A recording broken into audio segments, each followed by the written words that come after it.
Hello, today I'm gonna show you how to enable quick launch on Motorola Edge 60 Pro.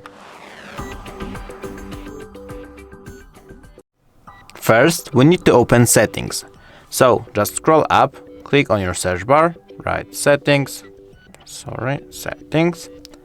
Now, once they're open, scroll down to gestures, then click on quick launch and turn it on. Now, if you want to use quick launch, just double tap the third of the back of your phone to trigger custom actions. If you want to change them, just click on this, and here you can choose an app that you want or use a different one.